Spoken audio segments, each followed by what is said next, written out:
Welcome, ladies and gentlemen. I'm Terry Shoemaker with the Pacific Northwest National Laboratory, and I'd like to welcome you today to DOE's webcast, LED Replacement Lamps, Current Performance and the Latest on Energy Star, brought to you by the U.S. Department of Energy's Solid State Lighting Program.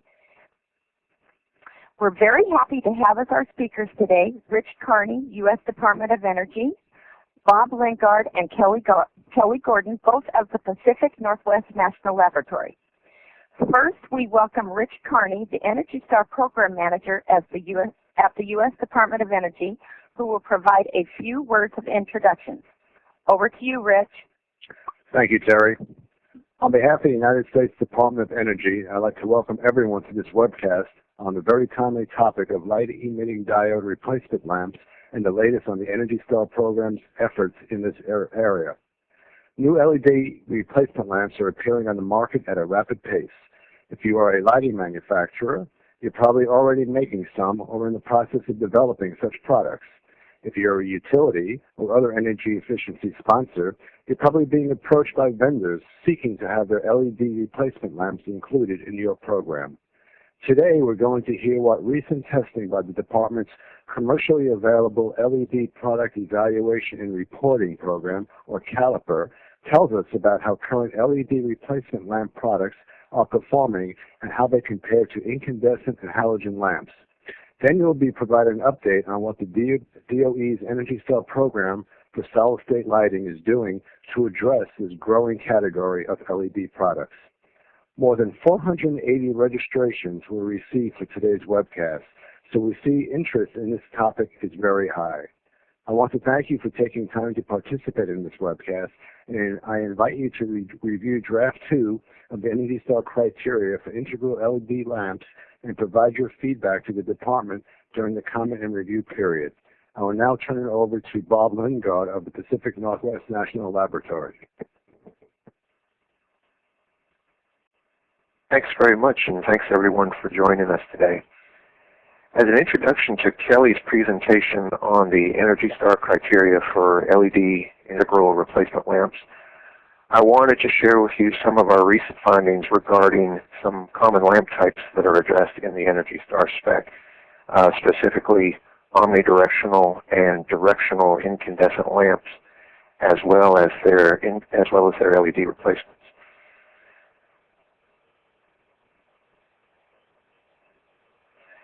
Well, indeed, they're here, and I imagine that some or many of you have recently returned from Light Fair, and in fairness, it would be an understatement to say that white light LED products are exploding onto the marketplace. That includes luminaires, and more relevant to our discussion today, LED replacement lamps. Now, given the rapid emergence of this technology into the marketplace, DOE has responded with support and guidance. And that's not only in research and development and basic science, but also in commercialization support.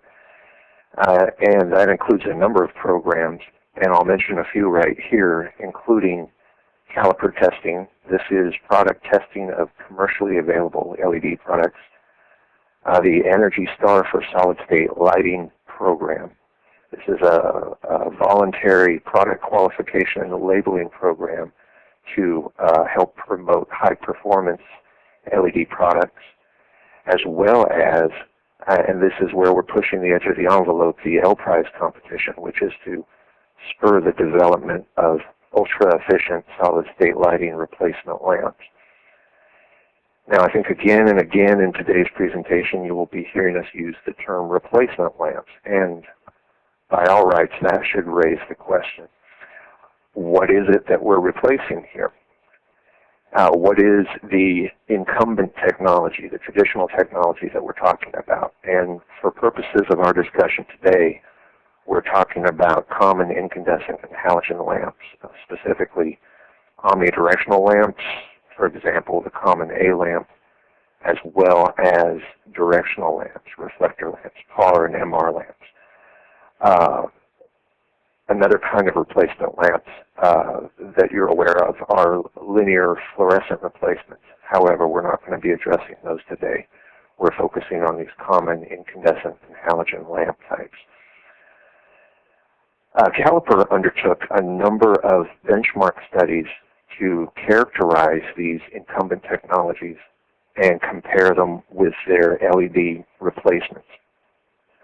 And you can see how that benchmarking data would feed nicely into the development of ENERGY STAR criteria for replacement lamps that will meet end user expectations as well as save energy over the incumbent technology. And end user expectations, I think, is an important point to consider here. So we've characterized the incumbent technology. However, if we're going to call an LED lamp a replacement lamp, I think we can infer that the end user has an expectation of how the product will perform. Now, granted, they may not know a lumen from a candela, but it's pretty certain that they have lived with and used the traditional incumbent products for most of their lives. And what better example of that than the omnidirectional replacement, the omnidirectional incandescent lamp. And that is a mouthful, probably why I tripped over it right there, but essentially it's a lamp that emits light in all directions. Safe to say it's the most common electric light source in use today. It's epitomized by the common A lamp, and the world knows it essentially as a light bulb. It has a low initial cost. It's easy to use. You screw it into a socket and you turn it on. It is not very efficient. It uses most of its power creating heat. And it doesn't last a really long time, perhaps 1,000 or 2,000 hours in round figures. However, that leads us back to the low initial cost and the ease of use. If it burns out, we just screw another one back into the socket. As it relates to end user expectations, it has a very familiar performance and format, a characteristic warm appearance, characteristic distribution, and light level that varies with wattage. Here are a few familiar formats and shapes on this slide. You see the familiar A lamp, as well as a number of smaller decorative and candelabra-style lamps. Another common and familiar lamp is the directional halogen MR16 lamp, a common directional light source used in highlighting and accent applications in both commercial and residential settings.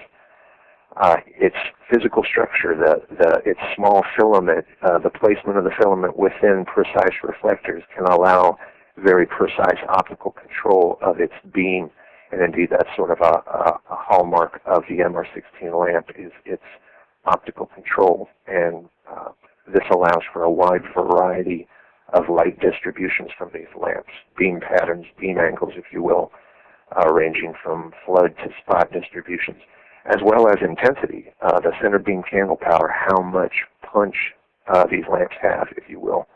So again, this is a familiar lamp with familiar performance. And here come the LED replacement lamps that you no doubt saw many of at Light Fair. Again, this is an emerging technology, and with it comes the potential for high efficiency and long life. And right on the coattails of that potential performance come the manufacturer claims. Some of them, arguably pretty breathless, replaces a 60-watt, a 90-watt incandescent, lasts for 50,000 hours. And we're going to talk about how manufacturer claims square up against measured performance shortly. As you can see on this slide, they come in a variety of formats and shapes. And these are all CALiPER photographs ranging from familiar forms to new forms. And through CALiPER testing, we're addressing the question, how do these products perform? And with this kind of knowledge, as well as an understanding of the application in which they'll be used, the end user can ask the question, are they going to be worth the extra cost? Because certainly at this point in time, they're significantly more expensive in their initial cost than the traditional incumbent technologies, the A-lamps and the MR16s. So I'm going to give you a brief overview of the CALiPER benchmark testing that has been performed to date. Here's an overview of the testing for omnidirectional lamps.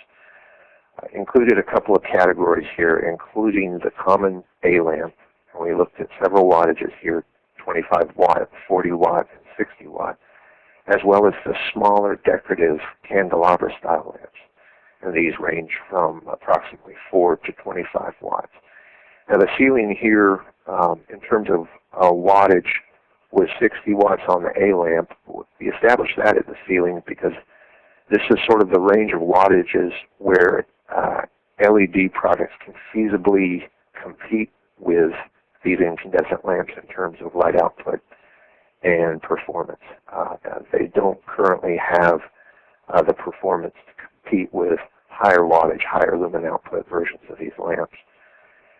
Now we did some extensive data mining for this CALiPER benchmark test, evaluating manufacturer data for more than 400 incandescent lamps, and we selected 6 lamps for benchmark testing and compared those with the CALiPER test results for 10 LED replacement lamps for these omnidirectional lamp types.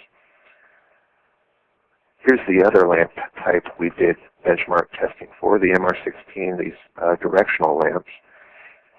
We focused on 20 watt MR16 products, halogen MR16 products, and for a similar reason as I discussed on the previous slide, that the higher wattage versions of these MR16s exceed the current capability of LED products. LED products simply can't compete with the higher wattage, higher intensity, higher lumen output versions of MR16. So we limited our scope to 20 watts.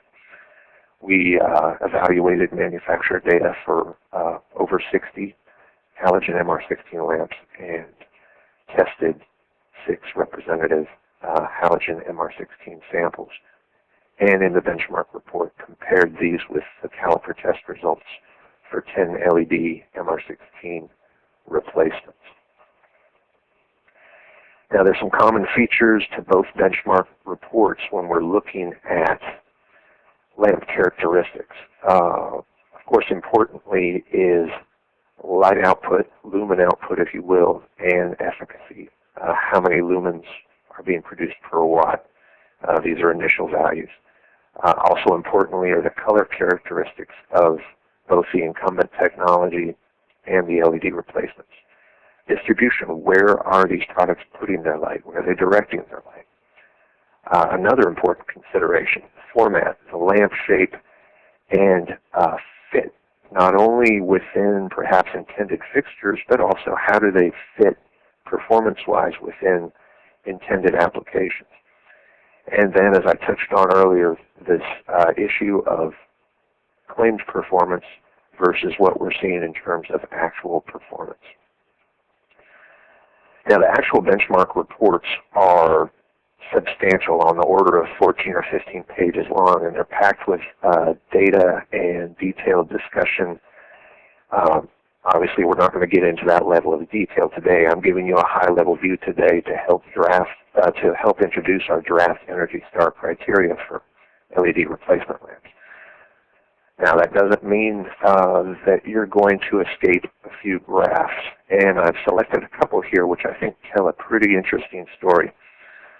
This first graph we're looking at touches on the benchmarking data for omnidirectional lamps. On your vertical or your y-axis here, you have the initial lamp light output in lumens. On your horizontal or your x-axis, we have our efficacy in lumens per watt. And we have 3 clouds, or we'll call them 3 clouds of product types here. From left to right, we have our incandescent product. We have our LED product in the middle, and then we've included CFL as part of the discussion here as well. Now, our benchmarking for the incandescent product, you can see the expected increase in light output and efficacy as we increase our wattage. And the efficacy pretty much peaks out at about 10 or 11 lumens per watt. Next, I'll draw your attention to the LED product. As I stated earlier, current LED technology is limited in its lumen output, and as our testing showed, its performance now approaches that of 40 watt incandescent lamps, but as you can see, with considerably higher efficacy, approximately on the order of 3 or 4 times higher than the incandescent lamps. We included CFL here because as an established technology, you can see how it can match the light output of these higher wattage incandescent with significantly higher efficacy. There is some overlap with the LED product at these lower equivalent incandescent wattages, such as 25 to 40 watt. But what this graph illustrates is a niche where LED products currently stand on their own, and you can see that's with these lower wattage, and these would be the decorative and candelabra style incandescent lamps, where these low wattage LED products, 5 watts or less, can produce equivalent light output but with considerably higher efficacy. And you can see we don't have any overlap with the CFL products. And that is primarily a function of size or format, that CFLs are limited in how small we can create these lamps. So LEDs have right now certainly have a niche in terms of energy efficient, low lumen, decorative style lamps while producing higher efficacy. I'm going to show you a similar graph for MR16 light output and efficacy. Lumen output is typically not used to characterize halogen MR16s. They're typically characterized by their center beam candle power, their intensity. However, if we're going to talk about efficacy, lumens per watt, we need to talk about lumens here. So in this graph, you'll see that yellow region to the left of the graph, which represents our observed range of 20 watt halogen MR16 performance in terms of light output and efficacy. These halogen lamps are more efficacious than the incandescent lamps you saw on the previous slide, where we have standard halogen and halogen infrared technologies, which can push 18, 20 lumens per watt in their efficacy. Now, what's interesting to note in this slide, these small yellow diamonds, as well as those points that are surrounded by the red circles, those reflect current solid-state lighting LED MR16 replacements. They are approaching what we'll call the basement or the ground level of 20 watt halogen MR16 performance, as designated by that dashed horizontal line at approximately 175, 180 lumens. But as you can see, the majority of those LED products lack the lumen output and, by extension, the intensity and the punch to compete with MR16 halogen lamps right now. Another important characteristic that we evaluated in the benchmark reports were the color characteristics, and I'm going to use the omnidirectional lamps here as an example. The results and the findings were similar for the MR16 lamps and their replacements. If you'll take a look at the graph on the left first, this deals with correlated color temperature, CCT, or color appearance of these lamps. The typical omnidirectional A-lamp color temperature is on your far left of that first graph, and it's somewhere in the neighborhood of 2,800 to 3,000 Kelvin. Those other bars on the graph are the tested LED products, and as you can see, a majority of them do pretty good in creating the approximate color appearance of incandescent lamps. But there are a few outliers, as you'll see on the far side of that graph. We had measured color temperature values in excess of 6,000, 20,000, 24,000 K, and as you can imagine, this is nowhere near the warm white or the neutral white appearance that an end user might expect from the incumbent technology. Color temperature matters. The more detailed graph on the right is a variation on the perhaps what's familiar to you, the CIE chromaticity diagram, the 1931 version of the diagram looks like a pie piece or an artist's palette with the colors in it. This version of the graph focuses in on what we call the Planckian or black body locus upon which we define the chromaticity for white light sources, ranging from lower color temperatures to higher color temperatures. And this corresponds with the ANSI specification for white light LED products. You'll see a number of yellow diamonds on this graph which represent the chromaticity coordinates of the LED replacement lamps tested. Quite a few of them fall, as you can see, well within the color temperature definitions along the black body locus. However, there are a few outliers towards the top of the graph and also along the bottom axis of the graph. And those correspond with those lamps that had the very high color temperatures outside of ANSI specifications for correlated color temperature.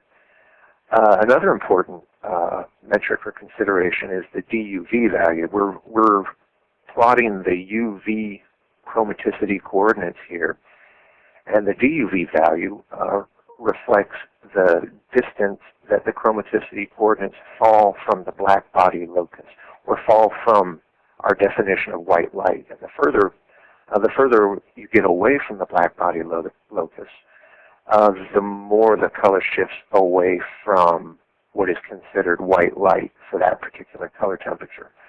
And to the end user, that can result in say a blue or greenish or purplish appearance. So the DUV matters, particularly if it falls outside of specifications. Now, another important consideration for both omnidirectional and directional lamps is light distribution, literally where we're directing the light. And I use, again, the omnidirectional benchmark data as an example here. Here you have some polar intensity plots of traditional A-lamp, incandescent A-lamp, as well as a number of LED replacements. The incandescent lamp, that's designated A in your upper left-hand corner there, that's the omnidirectional distribution we expect from that incumbent lamp technology. And here are a few examples of the LED replacements. If you look just to the right, example B in the upper right-hand corner. This is, well, I should step back a second. The incandescent lamp is, the A-lamp is by its nature an omnidirectional source. Now we're taking a directional light source, LEDs, and we're going to attempt to have them perform as an omnidirectional light source. And what we've seen in many cases is that the LEDs continue to behave like a directional light source in a lamp package that may try to emulate an omnidirectional lamp. First example is B, where we have a directional, almost flood-type distribution. In the lower right-hand corner, again, a directional but a much more spiky distribution, if you will. However, it is possible with LED products to get something approaching an omnidirectional distribution, as you'll see in example D in the lower right-hand corner. So it can be done. We come down to format and fit. And again, you've seen photographs, CALiPER photographs of the various LED products that we've tested, and I have a few on the bottom of this slide. Form factor can be an issue, and that's just as it was an issue for the early versions of compact fluorescent lamps. We're calling this a replacement. Does it fit in the fixture? Does it fit in the socket? And as we've observed in our testing, some commercially available LED products may be longer, they may be larger in diameter, perhaps wider at the base than the lamps they're supposed to replace. In some case, say with the MR16 replacements, we've have lamps that don't fit properly into the existing lamp sockets. And some are heavy. I've seen some gorgeous and exotic aluminum heat sinking in some of these products, and some of them are literally heavy enough you could drive a nail with them. So that is something to consider. There's physical fit. There's also fit to the application. And as you saw on the distribution slide, some of these LED products are similar to an A lamp in their shape and their form, but instead of an omnidirectional light output, they have more of a directional light output. And that's something for the end user to consider. Is, yes, this looks like an A lamp, but is it going to perform or behave the way you expect or the way you want? Now, I told you we would come down to manufacturer claims.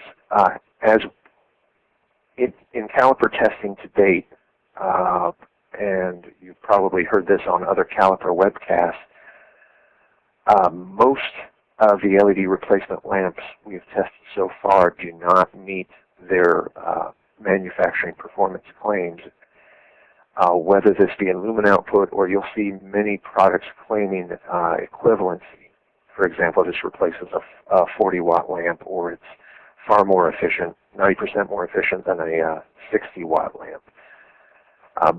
But as we're observing, they typically only produce anywhere from 10 to, say, 60% of their claimed light output. So truthfully, if a lamp is going to claim equivalency with an incumbent technology, it should be claiming equivalency with lower wattage incandescent products, for example. We've also seen some extraordinary life claims, for example, 50,000 hours or more. However, the long-term reliability of these products is still largely untested, as well as the long-term performance in terms of lumen maintenance and color maintenance. That is largely untested and not yet fully understood. But there is some good news in all of this. In our CALiPER testing to date, from 2006 to date, we have seen a steady increase in LED product performance in terms of the efficacy of products in lumens per watt, and also in terms of manufacturer claims coming more in line with product performance as these manufacturers ascend the learning curve, if you will. However, these are still early days, and there are a number of pitfalls we should be aware of. Color is important in white light LED products, and a lot of these nominally white light products can appear quite bluish, greenish, purplish. So color temperature and DUV do matter. And these color deviations we're observing, it's not only photometrically, but we've observed it with our own eyes, and perhaps many or some of you have also observed this as well with LED products. Comparisons, comparing the incumbent technology to LED technologies. It's important that you verify that LED product performance is based on standardized photometric testing. And when I say that, I mean IES LM79 testing. Ask for it by name. Manufacturer claims. Product literature can be erroneous or misleading, and as you've seen with CALiPER data, it pays to do your due diligence when researching these products with any information source you can lay your hands on, including the ones that we are providing, for example, with CALiPER.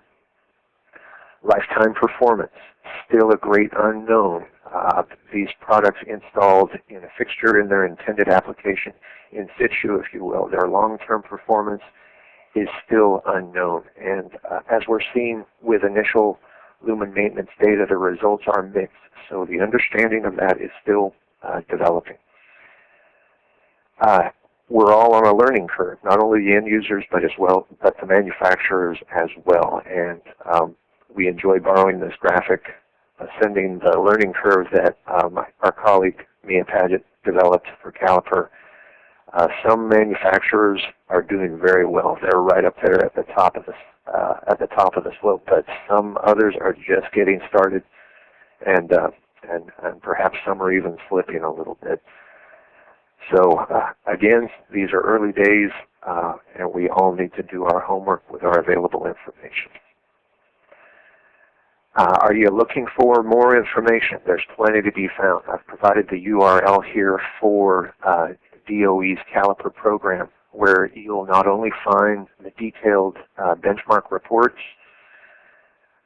for omnidirectional, the MR16, as well as the linear fluorescent replacements, but you'll also find round-by-round summaries of our CALiPER testing, most recently round 7, detailed photometric reports, as well as some very interesting exploratory reports on some pressing topics. Use dimming as an example. And this ends my presentation. And I would like to introduce to you Kelly Gordon. She's the program manager overseeing our Energy Star for solid-state lighting as well as our L Prize activities. Thank you for your attention, and take it away, Kelly. Okay, thank you very much, Bob. Now I'd like to provide an update on the activities of Energy Star. The Department of Energy is managing for integral LED lamps. Just to recap the scope and schedule of what we're talking about here, and I think Bob's presentation certainly provided a very good and useful background within which we are working here.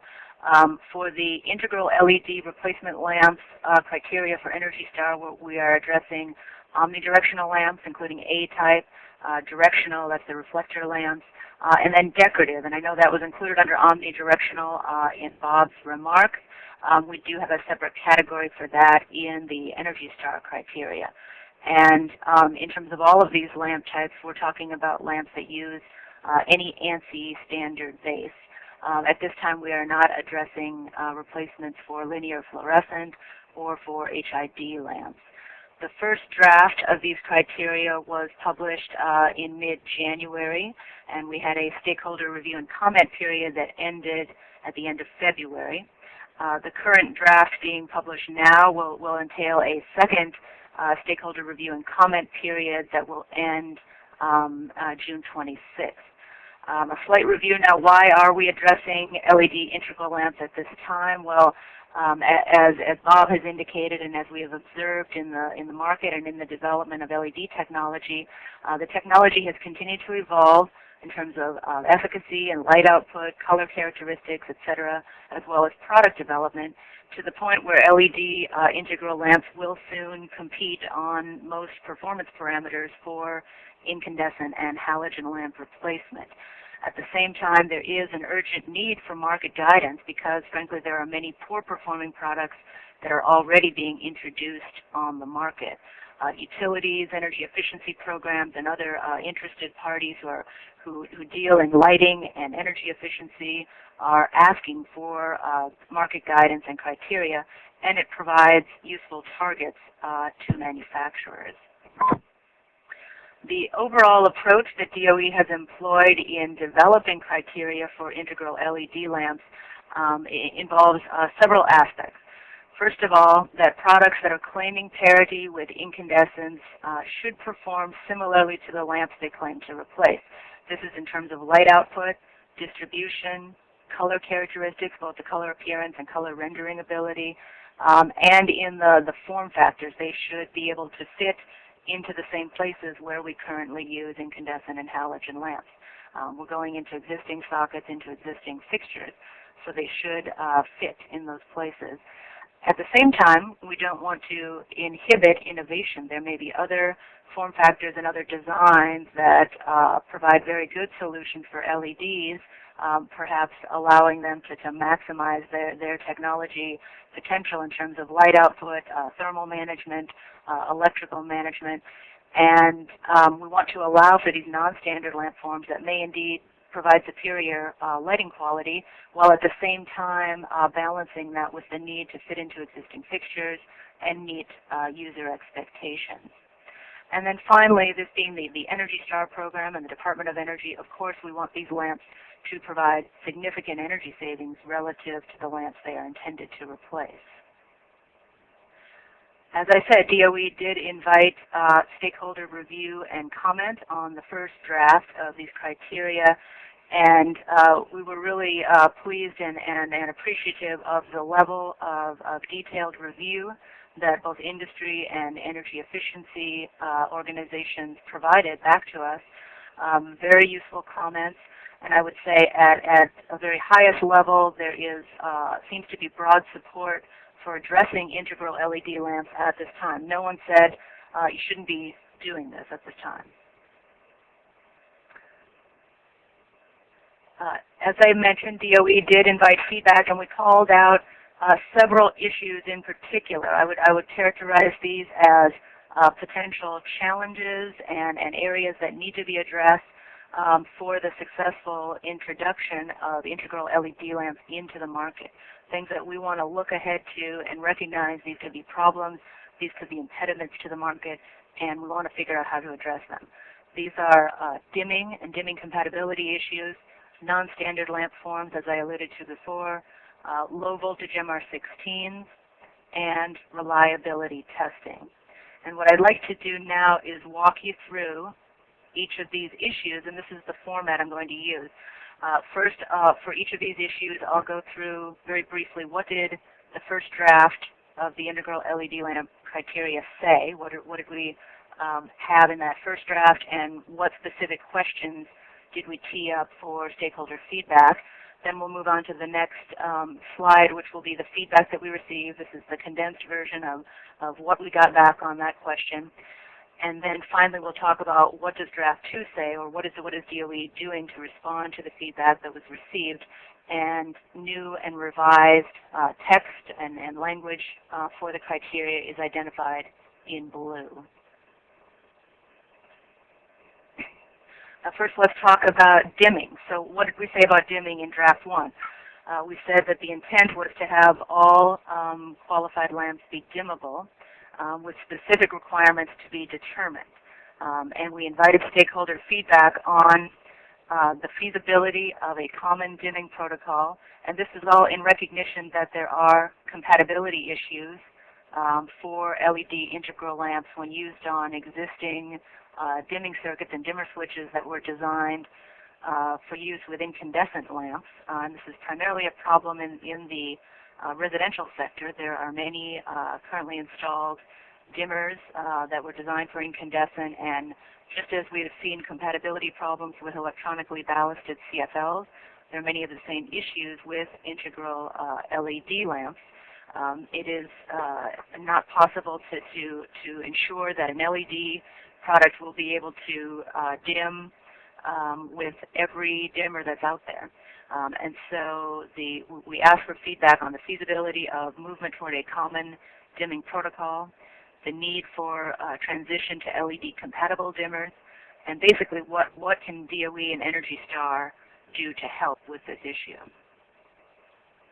Now, the feedback that we received, I think, very much verified that, yes, this is an issue. There is no one quick, simple solution to this problem. But the basic message that we got back was it's probably too soon to require that all lamps be dimmable. We need to allow for both dimmable and non-dimmable lamps, and dimming is not required for all lamps. Yes, there's verification that industry needs to develop dimming standards, and very much a feeling that DOE should work with the industry standards organizations to support development of standards and protocols that will address these dimming compatibility issues. And this needs to be on both sides. It needs to be the LED and the lamp manufacturers, if you will, and the controls manufacturers, the companies that make the dimmers. There very much needs to be a dialogue there. Further, DOE should consider a role for step dimming and looking at interactions with utility demand response programs. DOE has taken this feedback very much to heart and has begun discussions with some of the relevant industry standard committees, primarily NEMA and ANSI committees, and has in fact engaged an industry expert who will be coordinating dimming standards development, working with those committees, and really trying to spur that development to help it happen sooner than it otherwise would. In the meantime, what we are proposing as language in this second draft of the criteria is to say lamps may be dimmable or non-dimmable, and they will be required to be clearly labeled to state whether they are dimmable or non-dimmable. Three-way and other step dimming certainly allowed and encouraged.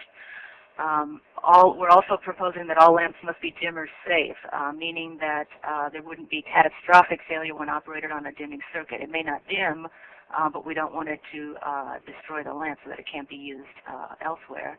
And we're seeking feedback from the industry on how to ensure that dimmer safeness.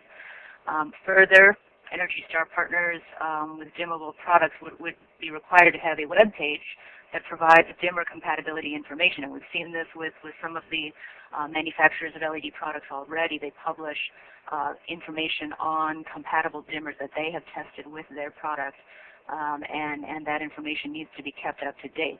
We're also asking that they would carry a cautionary label, something like the example given here. This product may not be compatible with all dimmers. Just to give people fair warning, please see the website for up-to-date dimmer compatibility information. Now let's move on to non-standard lamp forms. Again, this would be defined as products that do not fit the form factor description of ANSI standard lamp types. So in the first draft of the criteria, we set the efficacy level for this category at 55 lumens per watt, established a minimum lumen level of 400, and indicated that the manufacturer would have to provide an LM79 goniophotmeter report that shows the luminous intensity distribution, and then also indicate intended applications. We invited stakeholder feedback on several questions. One, is there a need to specify an intensity distribution and minimum lumens for this category? We asked for comments on the limits on product claims and equivalency, which are intended to avoid misleading consumers. We know that even saying equivalent to a 60-watt light bulb conjures an image in one's mind of that A19 lamp. You kind of expect it to look and perform like that. So how do we allow for description of these non-standard products without leading to preconceptions that can't be met? And how do we avoid performance loopholes? Basically, we want to avoid this non-standard lamp category being used as kind of a catch-all for products that don't meet the performance requirements of the standard lamp categories. The feedback we received here, it largely circled around using labeling to address expectations. There were many suggestions that certainly the appropriate applications should be indicated, perhaps even through some form of a checklist of the most common, particularly in the retail consumer market, something that makes it easy for someone to look at a checklist and say, okay, this is what it's appropriate for, and that there should be an indication of the beam distribution. And then they agreed, I'm jumping down to the last bullet here, they agreed that statements of equivalency to existing lamps should not be allowed. Simply the information should be stated and an indication of the appropriate application. There was some question about the need to set minimum lumens for this category, given that we don't know how exactly it will be used. So what have we done with draft 2 for non-standard lamps? Well, we have stuck with the same luminous efficacy and minimum lumens levels. And although I just mentioned some of the feedback being that should we really be setting minimum lumens here if we don't know how it's going to be used, we want to ensure at least a minimum light output, again, at a high efficacy level to ensure that this category doesn't become a catch-all for lamps that can't meet other performance requirements. So we're staying with the 55 lumens per watt and 400 lumens. Provided a little bit more detail on the requirements for the goniophotmeter report, specifically looking for the LM63 format, or what's commonly called an IES file, to show the beam characteristics and the intensity distribution. Further, we are suggesting that partners would be required to show a beam distribution in some form, simple graphical form on the packaging to provide just a quick snapshot of where the light goes. And down at the bottom here, we've got some example graphics. The intent is to provide some common, very simple graphics. This wouldn't have all of the angles labeled and everything, but it's a simple visual message about where is the light going with this lamp. And of course, then there would be labeling to indicate intended applications. Now, low voltage MR16s. In the first draft, this category of MR16s was not specifically called out. It was addressed in the general requirements for the MR16 and PAR lamp category. But the big questions on low voltage MR16s in particular are these that we called out.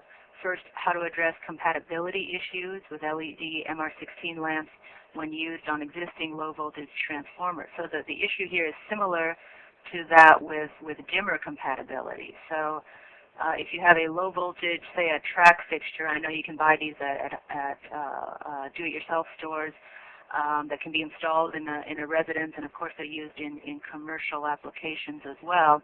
Those fixtures have a transformer to convert line voltage down to low voltage to run the lamps. Sometimes those are magnetic transformers, sometimes they are electronic. Compatibility issues can happen with both. It's more common with electronic transformers when you put an LED MR16 lamp into that existing fixture. There can be the compatibility issues. It may not talk right to the transformer. There can also be minimum load issues. An LED MR16 is considerably less wattage than a halogen MR16. It may not meet the minimum load for the transformer to work properly. And how can we address both of these issues in Energy Star? Now, the feedback that we received on this issue of low voltage MR16s, again, there is no quick, easy answer to this problem. The suggestions back from stakeholders is clear labeling and instructions for use with existing fixtures is needed. We need to provide people information to make a reasoned decision and suggestion. We need to have truth in advertising here. There was also the suggestion that there will be a transition to new electronic low voltage transformers with lower load requirements.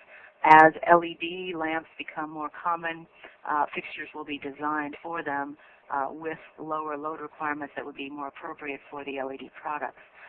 There was a suggestion to require testing with low voltage transformers, that the MR16 lamps would have to be tested, and in multiple lamp combinations. There may be varying issues when the lamps are used in various combinations.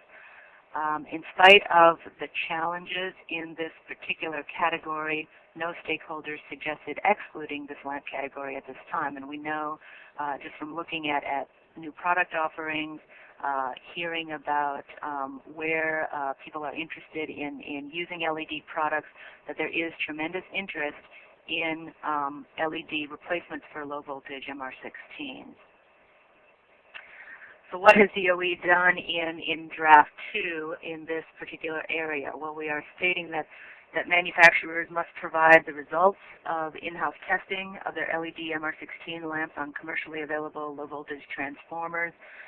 We want to know that they are testing them on transformers and the results of those testing. The labeling must identify known incompatibilities. And again, similar to the approach with the dimmer compatibility issues, they must have a web page containing compatibility information, along with a cautionary label that says this product may not be compatible with all transformers used in low voltage fixtures. Please see the website for up-to-date compatibility information. And then performance requirements we will discuss later when I get to the specific lamp types. Okay, let's talk about reliability. And as Bob, I think, described very well in his presentation, reliability and overall life expectations and performance of this category of products is somewhat of an unknown at this point. There is no long-term experience with these products. So in draft 1, what we had published was an expectation that we would require at least 6,000 hours of testing of at least 10 lamp samples under elevated temperature conditions.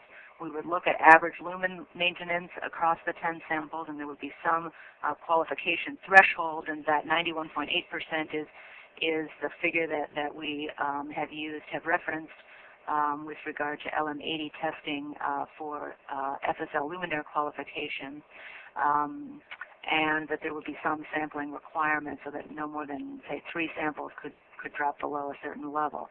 We invited stakeholder feedback on that initial approach, that initial idea, and asked the question, what requirements should be considered to minimize the likelihood of premature failure of ENERGY STAR qualified integral LED lamps, and what duration of testing is needed to verify long-term performance. One of the big challenges with LEDs is that they can have very long lifetimes, and within the integral LED lamp program, we're setting a minimum useful life or projected life of 25,000 hours to the 70% lumen maintenance level. Now, 25,000 hours sort of precludes life testing. It would take almost 3 years to do life testing on these products.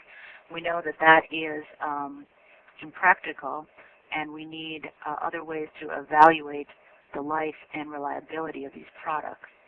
We did get significant feedback from stakeholders on this topic. There is certainly concurrence that industry standard test procedures are needed.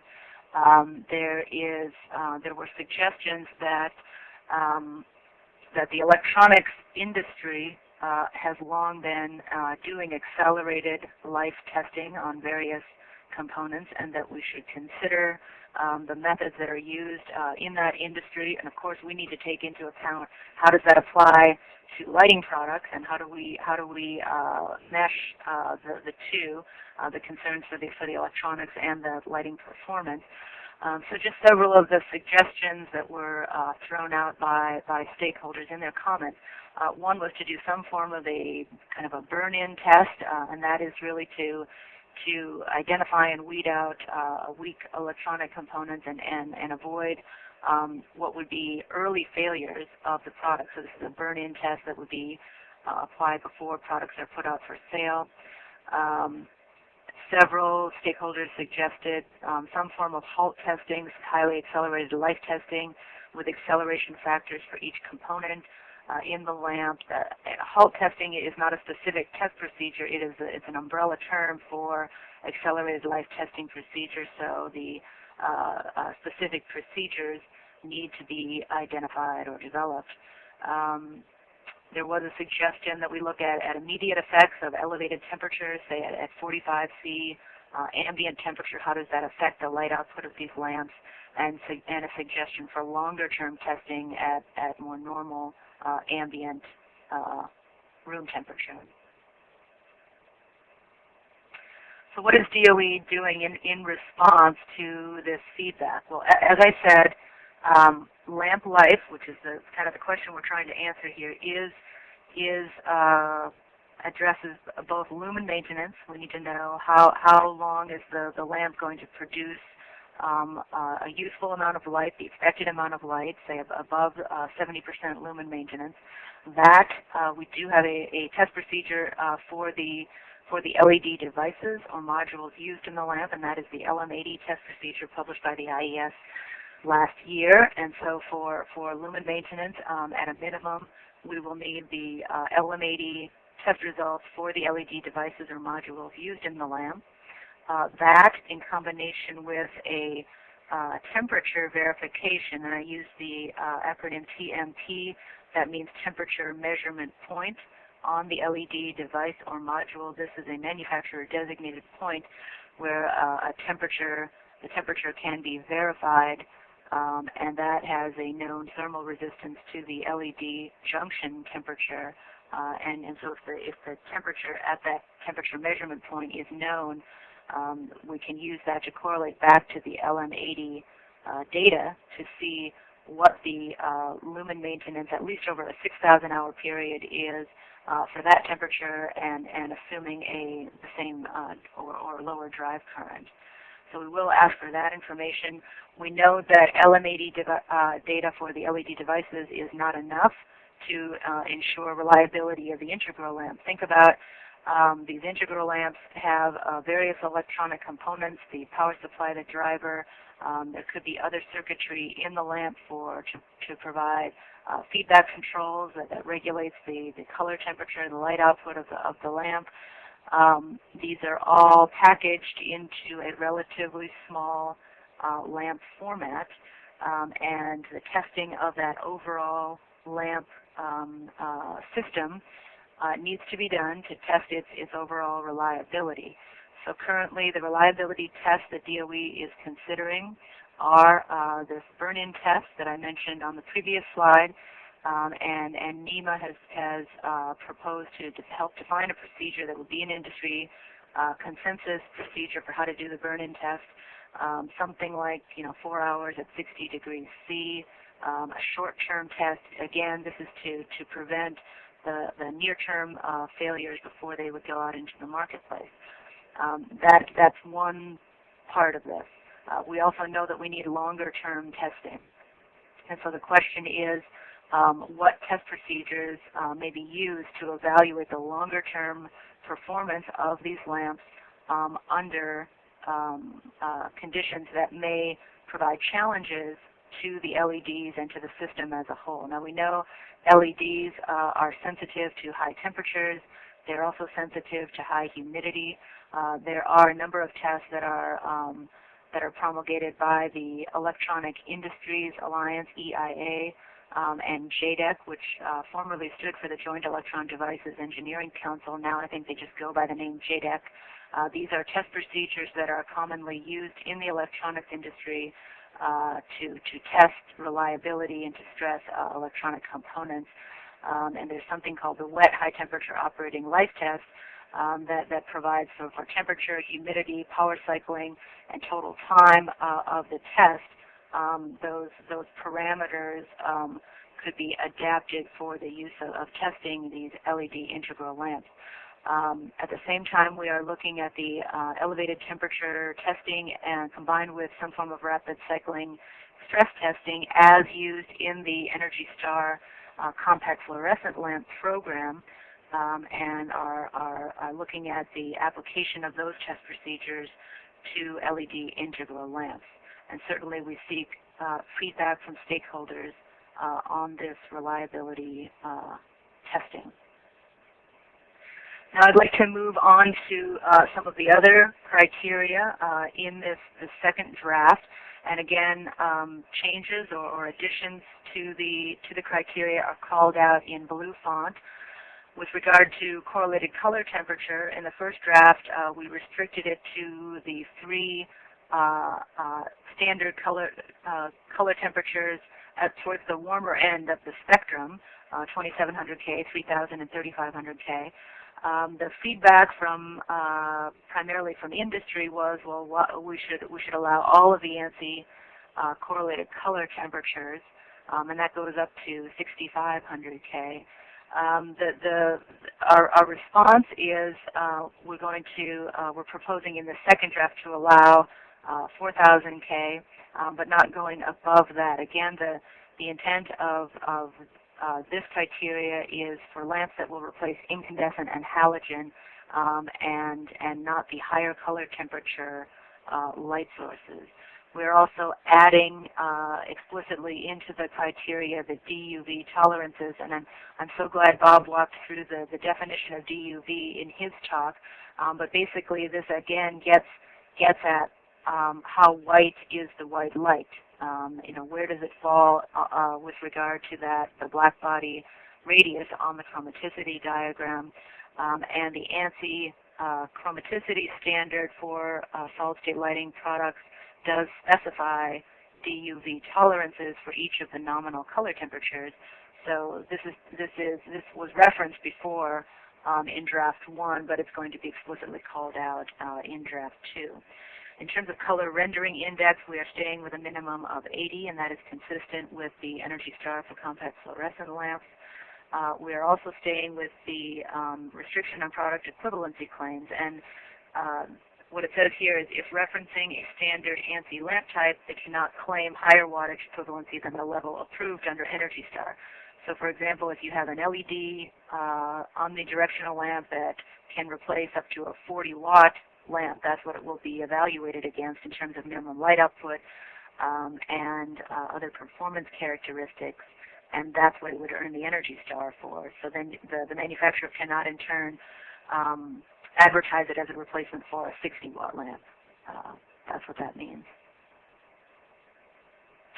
Okay, let's talk about the requirements for the individual lamp categories. First, the omnidirectional category, and again, this is the traditional A-type lamps, globe lamps, pear-shaped lamps, etc. In the first draft, the efficacy requirement was 55 lumens per watt for all lamps in this category. In draft 2, and this is in response to the stakeholder feedback, we are providing a little bit of differentiation here for the lower wattage lamps compared to the higher wattage lamps. So for less than 10 watts of LED lamp power, the requirement is 50 lumens per watt. For greater than or equal to 10 watts, it's 55 lumens per watt. And this is consistent with the requirements in the Energy Star for compact fluorescent lamps, for bare lamps. In terms of the minimum lumens, we have not made changes to the requirements for the omnidirectional lamps. There is a table published, and it's the same table as you can see in the Energy Star for compact fluorescent lamps. Depending on the wattage of the incandescent lamp you're intending to replace, there's minimum lumen level associated with that that would have to be met with the LED lamp. The intensity distribution, we did make a change here. So in draft 1, it said in the 0 to 150 degree zone, the intensity shall not differ more than 10% from the mean intensity in that zone. And what we mean by that zone is if the lamp were positioned with its base up and the lamp is pointing down, straight down is 0 degrees. You go up to the horizontal, that's 90 degrees. So then a 150 is above that. The feedback that we got from the comments is that the 10% difference was a little bit restrictive, and so we have varied that to be, now it's within the 0 to 135 zone, so it will be 45 degrees above horizontal if the lamp is facing down. It shall not differ more than 20% from the mean intensity in that full 0 to 135 zone. 20%, it may seem like a little more variability, but it's still going to be a relatively uniform distribution throughout the zone without being overly restrictive. Basically, we're trying to avoid the big spikes and not be more restrictive than that.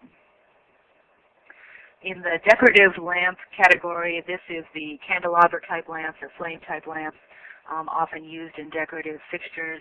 In draft 1, we had this category at 45 lumens per watt. The feedback was that was very high for this category, particularly where in the very low wattage and lumen package levels that were likely with lamps in this category, and there would be good opportunities for energy savings for LED lamps used in this category earlier on with 40 lumens per watt. We have lowered it to 40 lumens per watt, and that again is still consistent with the requirements in the Energy Star for compact fluorescent lamps for covered lamps of less than 7 watts. So 40 lumens per watt is the proposal here. In terms of the minimum light output, in draft 1, we had it set as a formula that would be the target wattage of the lamp you're intending to replace times 10 would set the minimum lumens for the LED lamp. There was feedback that was perhaps too high a multiplier, and some of our own CALiPER testing, benchmark testing, concurred with that. So we have lowered the multiplier there to 7. So, for example, if you have an LED decorative lamp and you're trying to replace a 20-watt incandescent, you would multiply that 20 watts times 7 is 140 lumens, is what the LED replacement lamp would need to make at a minimum. There is no specific intensity distribution requirement for this category. Now let's talk about directional lamps. This is where beam distribution becomes very important. These are what we would characterize as more specification grade lamps, lamps where the beam characteristics are very important. Includes all of the reflector type lamps. For the PAR and MR lamps, we have specified certain lamp diameters. For the PARs, it's 16, 20, 30, and 38 are included at this time. For MR lamps, only the MR16 is addressed at this time. In the first draft of the Energy Star criteria, we had set this at 45 lumens per watt for all lamps in this category. We've differentiated that a little bit in draft 2 by lamp diameter. There was some convincing feedback from stakeholders that at the lower, smaller diameter lamps, this would be a more difficult target to achieve due to the limitations of the smaller reflectors. So we've proposed 40 lumens per watt for less than or equal to 20/8 of an inch diameter. That means so PAR 20s and below would be 40 lumens per watt, 45 lumens per watt for greater than 20/8 of an inch diameter. And for the PAR and MR16 lamps, center beam intensity, there are center beam intensity minimum performance levels, and this was based on statistical analysis of incandescent and halogen lamps. And just to review the thinking there, there is a relationship between beam angle on these directional lamps and center beam candle power, and this graph has to do with halogen 20-watt MR16 lamps and some of the LED MR16s that we've tested in the CALiPER program. Along the horizontal axis you have beam angle, and on the vertical you have center beam candle power, and it makes intuitive sense that as the beam angle, and recall beam angle is where the intensity drops off to 50% of its max. As that beam angle shrinks down, you go from a flood lamp down to more of a spot lamp. You see on the curves there the center beam candle power or center beam intensity going up. Now, what do these dots on the graph mean? The halogen 20-watt ratings are the navy blue diamond, so you see it follows that trend very closely. The yellow triangles were the halogen 20 watts that we measured, also consistent, although we had less in the mid-range beam angles there. The solid-state lighting products that we had measured are the pink squares, and so you see there that as the beam angle goes down, they are not keeping up with the expected center beam candle power that you would get from halogen lamps. It's quite low, but this is the relationship that we are talking about.